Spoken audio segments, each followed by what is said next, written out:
Bismillahirrahmanirrahim. Assalamualaikum warahmatullahi wabarakatuh. Alhamdulillah alladzi bi nikmatihi tatimmus shalihah.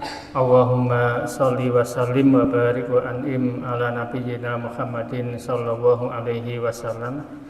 Faqala Allah ta'ala ya ayyuhalladzina amanu taqullaha haqqa tuqatih wa la tamutunna illa wa antum muslimun. Allahumma la sahla illa ma ja'altahu sahla wa anta taj'alul hazna idza syi'ta sahla, amma ba'du. Jamaah salat Isya rahimakumullah, malam hari ini kita akan belajar seputar beberapa fikih berkaitan dengan salat berjamaah.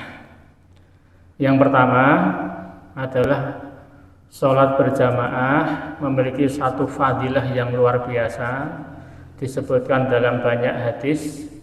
Dan salah satu hadis yang masyhur adalah riwayat dari Imam Muslim, di mana Rasul bersabda, "Sholatul jamaati afdalu min sholatil fardhi bi sab'in wa isrina darajah."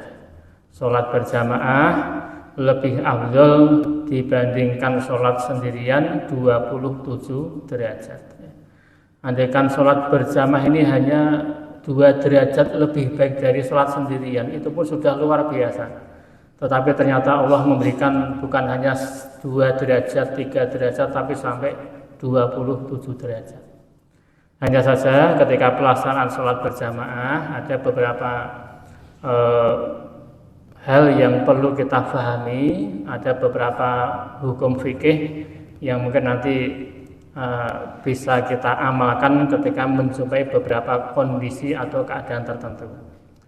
Yang pertama adalah yang perlu kita perhatikan, ketika menghadiri sholat berjamaah, kita usahakan semaksimal mungkin berada di shaf yang pertama. Maka begitu shaf pertama terlihat masih ada celah untuk dimasuki, mohon untuk tidak mempersilahkan orang lain untuk masuk ke shaf pertama. Jadi mengutamakan orang lain atau dalam bahasa lain isar itu bagus hanya dalam masalah dunia. Mungkin kita mendapat sumbangan atau bantuan, kemudian kita utamakan orang lain untuk mendapatkan, itu tindakan yang sangat terpuji. Tetapi mengutamakan orang lain dalam masalah ibadah itu hukumnya antara makruh sampai dengan haram. Termasuk ada kesempatan kita masuk shaf pertama tetapi tidak kita ambil, maka ini suatu kerugian karena kita sudah mungkin puluhan langkah dari rumah ke sini tetapi tinggal 1 langkah untuk mendapat fadilah khusus di shaf yang pertama, tetapi ternyata tidak bisa kita ambil. Rasulullah SAW bersabda dalam sebuah hadisnya riwayat dari Imam Ibnu Majah, "Inna Allaha wa malaikatahu yusalluna ala saffil awal." Sesungguhnya Allah dan malaikatnya mereka mengucapkan sholawat kepada peserta jamaah yang berada di shaf yang pertama. Jadi ini mendapat doa khusus. Apa maksud Allah bersolawat kepada orang yang ada di shaf pertama? Maksudnya adalah yaitu sana'uhu alal abdi fil mala'il a'la. Allah memuji orang yang ada di shaf pertama di hadapan para malaikat. Adapun makna malaikat bersolawat kepada orang yang di shaf pertama, maknanya adalah fahiyad du'a wal istighfar. Sepanjang sholat kita didoakan malaikat dan malaikat memohonkan ampun atas dosa-dosa kita kepada Allah Subhanahu wa ta'ala. Ini yang pertama. Bahkan Rasulullah memberikan satu peringatan, la yazalu qaumun yata'akhkharuna hatta yu'akhirahumullah. Ya. Senantiasa suatu kaum menyengaja untuk menunda-nunda, padahal masuk shaf awal sebetulnya masih bisa, tetapi menyengaja di shaf yang akhir-akhir sampai nanti dampaknya Allah akan mengakhirkan urusannya. Rezekinya diakhirkan, kebahagiaannya diakhirkan, sampai nanti puncaknya masuk surga juga diakhirkan. Ya. Alhamdulillah kita sudah punya kesadaran, sudah dapat taufik untuk hadir sholat berjamaah, maka kita sempurnakan. Ya. Kecuali kalau shaf pertama sudah penuh, ya baru kita shaf yang kedua. Shaf kedua sudah penuh, baru shaf yang ketiga. Tetapi begitu shaf depan masih ada, maka kita usahakan untuk masuk shaf yang di depan terlebih dahulu. Kemudian Rasul juga bersabda, khairus sufufir rijal awaluha. Sebaik-baik shaf seorang laki-laki itu paling depan. Wasarruha akhiruha. Yang paling jelek adalah yang paling belakang. Wa khairu sufufin nisa akhiruha. Sebaliknya shaf wanita paling baik adalah yang paling belakang. Wa syarruha awaluha. Dan shaf yang terjelek justru yang paling depan. Akan tetapi para ulama menjelaskan, di antaranya Imam Nawawi, kemudian Syekh Muhammad bin Shalih Al-Utsaimin, termasuk dalam Shahih Fiqh Sunnah, hadis ini berlaku ketika jamaah laki-laki dan perempuan sholat dalam satu ruangan tanpa sekat. Sebagaimana Masjid Nabawi dulu ketika pada masa Rasul, jamaah laki-laki dan perempuan itu jadi satu ruangan. Maka dalam kondisi seperti itu berlakulah hadis ini. Shaf wanita paling baik adalah yang paling belakang semakin jauh dari laki-laki. Hanya saja para ulama menjelaskan ketika sholat antara laki-laki dan wanita terpisah, ya, seperti di masjid kita ini sudah terpisah, karena sudah terpisah sekam sehingga tidak saling melihat, maka berlaku kaidah umum bahwasanya shaf wanita pun dalam kondisi seperti ini yang terbaik tetap yang paling depan. Ini berkaitan masalah pengaturan shaf dan fadilah shaf yang pertama. Kemudian yang kedua, yaitu ketika terjadi peristiwa imam batal sholatnya, mungkin dia berhadas, maka bagaimana nanti langkah makmum agar jamaah ini bisa tetap berjalan.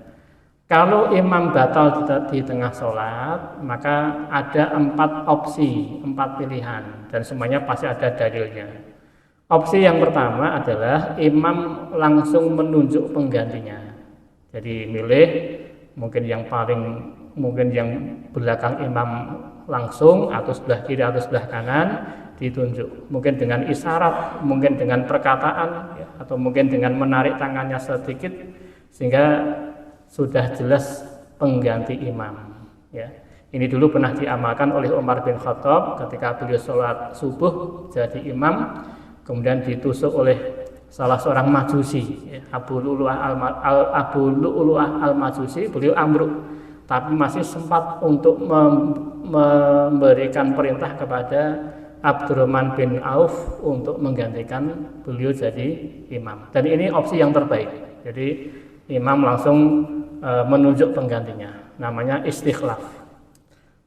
Atau pilihan yang kedua, imam tidak sempat menunjuk, mungkin karena perutnya sakit sehingga harus segera keluar sehingga tidak sempat menunjuk. Maka dalam posisi seperti ini, imam yang di belakang harus siap untuk menggantikan. Tidak harus yang belakang imam persis, mungkin belakang imam persis tidak siap, maka samping kiri atau samping kanan langsung maju untuk meneruskan sholat berjamaah. Ini posisi yang kedua atau opsi yang kedua. Kemudian yang ketiga adalah yaitu makmum sholat sendiri-sendiri, ya, karena imam tidak nunjuk, makmum juga tidak ada yang siap mengganti. Maka sudah solusi ketiga, makmum mengerjakan sholat melanjutkan dengan cara sendiri-sendiri. Dulu pernah sahabat Muawiyah ketika beliau juga ditikam, ya. Jadi dulu memang beberapa musuh Islam ini cara mereka merangi kaum muslimin dengan cara membunuh ketika sedang sholat, ya, termasuk Muawiyah ini. Walaupun hanya beliau tidak meninggal dunia, ketika beliau ditikam, ya, maka kemudian beliau memberikan instruksi kepada seluruh jamaah, yaitu atimmu sholatakum. Silakan kalian lanjutkan sholat kalian sendiri-sendiri. Maka setelah itu mereka melanjutkan sholat dengan sendiri-sendiri, dan ini tidak ada masalah. Atau opsi yang terakhir, pilihan keempat adalah menunggu imam sampai dia berwudu lagi. Ya. Dan ini pernah juga dilakukan oleh Rasulullah SAW. Ketika Rasul sudah takbiratul ihram, ternyata di tengah-tengah sholat beliau sadar masih berhadas, belum melakukan toharoh. Maka beliau memberikan pengumuman kepada para jamaah untuk menunggu dulu. Rasul keluar dari masjid, suci dari hadas, masuk masjid kemudian sholat lagi dari awal. Ini pernah juga diamalkan kalau ulama hari ini, nanti jenengan bisa buka di YouTube, itu kisah ketika Syekh Ali Khuzaifi, Imam Masjid Nabawi, baru takbiratul ihram, beliau baru ingat, ya, ternyata mungkin kalau di caption di videonya itu beliau lupa belum wudu. Ya. Hanya beliau kasih pengumuman intaziru dakikoh, ya, tolong tunggu sebentar. Ya. Beliau keluar dari mihrab, berwudu, balik lagi. Kemudian diulang dari takbiratul ihram. Itu cara yang keempat, ya. Walaupun ini mungkin kurang lazim, maka yang terbaik adalah opsi yang pertama tadi. Begitu imam batal langsung menunjuk salah satu jamaah, salah satu makmum untuk menggantikan. Kemudian jamaah rahimakumullah, bagaimana kalau kondisi imam batal pas sedang sujud, ya. Bagaimana cara makmum menggantikan? Maka caranya, karena ini posisinya sedang sujud, makmum tidak perlu maju ke mihrab, ya, cukup di tempat saja, hanya saja dia niatkan untuk mengganti imam dan bersuara dengan suara yang keras, ya, untuk menunjukkan bahwa dia imam dan makmum bisa mendengar perubahan gerakannya. Baru nanti ketika sujud, kemudian berdiri, masuk ke rakaat berikutnya, baru dia maju ke mihrab, ya. Tapi ketika masih sujud sejajar tidak ada masalah. Karena Rasulullah dulu pernah jadi imam, ya, jadi imam di depan itu didampingi dua sahabat. Di samping kiri ada Abbas bin Abdul Muthalib, di sampingnya lagi ada Ali. Ya.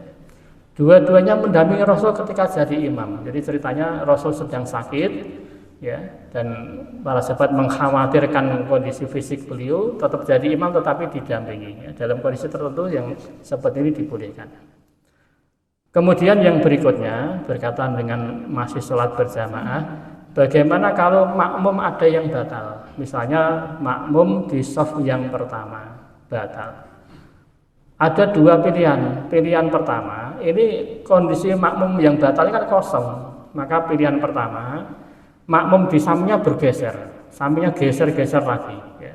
Dari sehingga misalnya makmum di tengah shaf. Ini jamaah dari selatan tuh geser semuanya ke utara.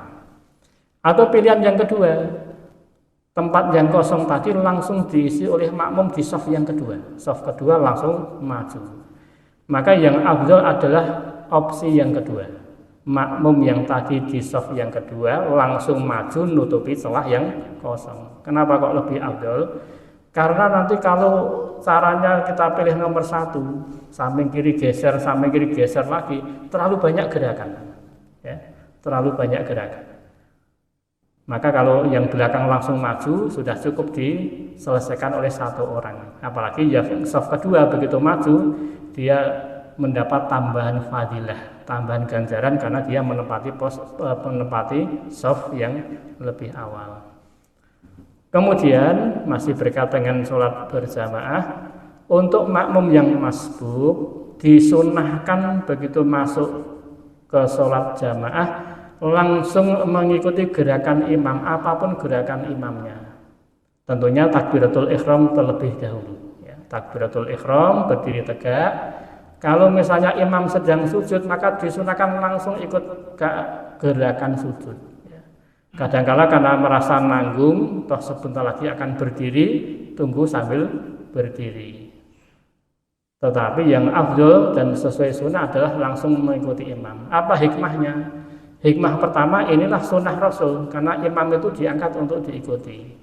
Hikmah yang kedua, untuk memperbanyak ganjaran. Kalau kita langsung ikut sujud bersama imam, sujud, kemudian duduk di antara dua sujud, sujud lagi yang kedua, kemudian berdiri, berarti kita dapat tambahan 2 kali sujud dan 1 kali duduk di antara 2 sujud. Dan gerakan itu dihargai oleh Allah Subhanahu wa taala. Karena ada satu kaidah, maka na aksaru fi'lan kana aksaru fadlan. Semakin banyak pengorbanan kita untuk ibadah, maka ganjarannya juga semakin banyak. Maka inilah disunahkan langsung mengikuti gerakan imam, apapun gerakan yang dikerjakan imam. Tentunya tetap harus takbiratul ihram terlebih dahulu. Kemudian yang terakhir, bagaimana kasusnya? Misalnya imam lupa tasyahud awal. Ya. Jadi rakaat kedua harusnya tasyahud awal, imam lupa langsung takbir masuk ke rakaat ketiga. Dan ini yang sering keliru. Yang terjadi biasanya adalah makmum mengingatkan dengan baca subhanallah. Imam sudah terlanjur berdiri karena ada teguran peringatan subhanallah, imam duduk lagi untuk tahiyat awal, dan ini keliru. Yang betul adalah kalau imam posisinya sudah terlanjur berdiri, maka dia tidak boleh duduk. Tetap teruskan saja sholat, kemudian makmum juga ikut berdiri, karena tahiyat awal itu bukan rukun sholat. Tahiyat yang masuk rukun sholat itu tahiyat akhir. Karena bukan rukun sholat, ditinggalkan karena lupa, sholat tetap sah. Sholat tetap sah selama ditinggalkannya karena lupa. Justru kalau duduk lagi sholatnya bisa batal kalau dia tahu bahwa itu dilarang. Kenapa kok bisa batal? Karena tahiyat awal tadi bukan rukun. Ketika dia terlanjur berdiri di rakaat ketiga, berdiri di rakaat ketiga itu rukun. Berdiri ketika membaca Fatihah itu apa? Rukun. Ketika orang sudah masuk ke rukun baru, kok malah ngulang lagi melakukan gerakan sebelumnya yang bukan rukun, maka ini keliru dan membatalkan sholat. Kalau dia tahu ilmunya, tapi kalau tidak tahu ya dimaafkan. Makanya kalau sudah terlanjur berdiri, sudah makmum ikuti saja. Berarti sholat tanpa tahiyat awal, tidak ada masalah. Yang penting nanti disunnahkan di akhir sholat sujud sahwi. Sujud sahwi itu patokannya sederhana. Boleh sebelum salam atau setelah salam, yang penting sujud sahwi itu 2 kali sujud diakhiri dengan salam. Jadi misalnya sujud sahwi sebelum salam, maka setelah tahiyat akhir selesai sujud dengan bacaan sujud seperti biasa, duduk lagi sebentar, sujud lagi, duduk lagi, salam. Atau mungkin sujud sahwinya setelah salam, sama aja, sujud, duduk, sujud lagi, salam lagi. Karena patokan sujud sahwi 2 kali diakhiri dengan salam. Boleh sebelum salam, boleh setelah salam. Dalam kondisi tertentu lebih afdal sebelum salam, kondisi tertentu lebih afdal setelah salam. Hanya saja untuk memudahkan, boleh silakan pilih sebelum salam atau setelah salam. Itu kalau kondisi lupa tahiyat awal. Kecuali kalau makmum membaca subhanallah, imam belum terlanjur berdiri, baru persiapan mau berdiri, maka tidak ada masalah, tetap mengerjakan tahiyat awal. Adapun kalau sudah terlanjur berdiri ya sudah diteruskan aja tanpa tahiyat awal, maka sholat tetap sah, hanya saja nanti disunahkan mengganti dengan sujud sahwi. Demikian beberapa aturan ya yang berkaitan dengan masalah sholat berjamaah. Mudah-mudahan ada manfaatnya. Alhamdulillahirabbil alamin. Assalamualaikum warahmatullahi wabarakatuh.